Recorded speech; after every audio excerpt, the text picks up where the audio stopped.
Orden Aladati a fait une conférence de presse publique le mardi 8 avril 2025 pour tenter de justifier les réformes politiques opérées sous la rupture, notamment la réforme du système partisan et le code électoral en vigueur, lequel apparaît comme un danger pour notre vivre ensemble. Pour illustrer ses propos, l'honorable Aladati a présenté en début d'exposé une vidéo visant à montrer que toute la classe politique voulait des réformes politiques. Cela est vrai. Cependant, personne dans l'élément présenté par lui n'a estimé qu'il faut l'accaparement par une minorité de tous les secteurs vitaux de l'économie nationale et de toutes les institutions de la République.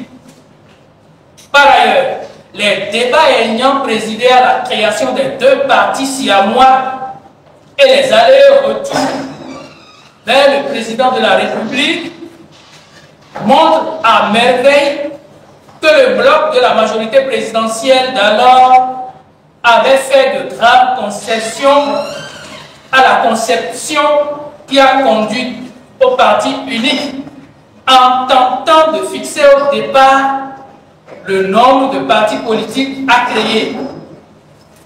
La suite ne s'est pas fait attendre. C'est l'Assemblée nationale monocolore et la tentative d'instauration de la pensée unique avec les contraintes à l'exil, les emprisonnements massifs et les tueries de population. Voilà ce que tente de justifier l'honorable Aladati. Le député conférencier va plus loin dans la théorisation de la mise entre parenthèses de la conférence nationale. Il prétend que le modèle issu de la conférence nationale ne marche pas et n'est donc pas applicable. Il essaye de nous brandir la géopolitique sans rien définir et sans aucune clarification sur sa posture dans cette situation internationale. Il nous invite à regarder ce qui se passe à côté et menace. Si nous laissons ce que nous faisons maintenant, nous en avons pour 100 ans. Non, monsieur Aladati. La démocratie issue de la conférence nationale n'est pas inapplicable. Elle a juste besoin d'être approfondie. Mais elle devait l'être en restant dans ce qui fait l'essence même de la dite conférence, le consensus.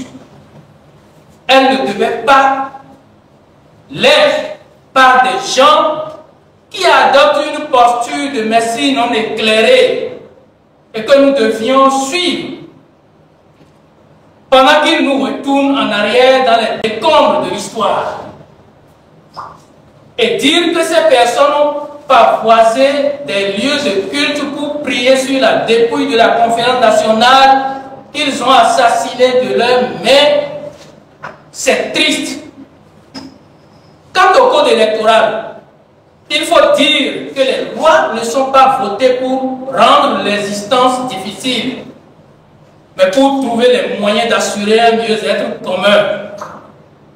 Si une loi est source de tension, de crise, c'est qu'elle n'est pas bien pensée. Il faut avoir le courage de revenir sur cette loi, car le but principal est de favoriser une évolution sociétale vers la prospérité.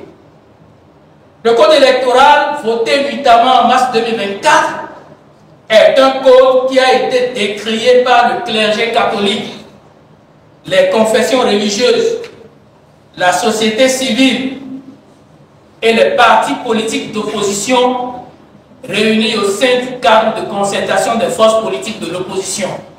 Nous avons eu une surprise très désagréable suite à la sortie du député Orden Aladati, président de la commission des lois, qui, au lieu de reconnaître les failles de la loi, s'obstine à défendre ce qui n'est ni juste ni applicable.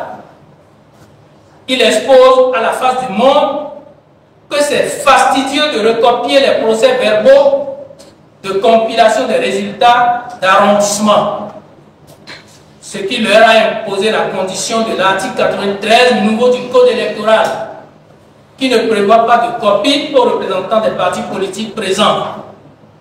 Le conférencier dira avec un aplomb inimitable et sans rire lui-même que le texte n'a pas été changé au niveau de cet article. Certes, l'article n'a pas été modifié, mais c'est ce qu'on peut appeler un péché par omission. La subtilité est que la Sénat utilise maintenant les résultats de compilation des arrondissements pour donner les premières tendances. C'est là, d'ailleurs, que les faux calculs et les chiffres modifiés s'observent. Dès que cette nouvelle orientation est donnée à cette fiche de compilation, les partis politiques en compétition devaient les avoir. Nous dénonçons avec la dernière rigueur cette manière de vouloir programmer le vol des élections, puisque les photocopies et les flashs des résultats affichés par le coordonnateur d'arrondissement ne sont pas légaux devant la loi. Un autre problème inacceptable de ce code est que la liste électorale étant figée depuis novembre 2025, les électeurs qui auront le droit de vote entre novembre 2025 et avril 2026 ne pourront pas accomplir leurs devoirs citoyens. Cela est injuste et doit être corrigé. Sur la question du parrainage, l'honorable Aladatine passe vite sur le choix porté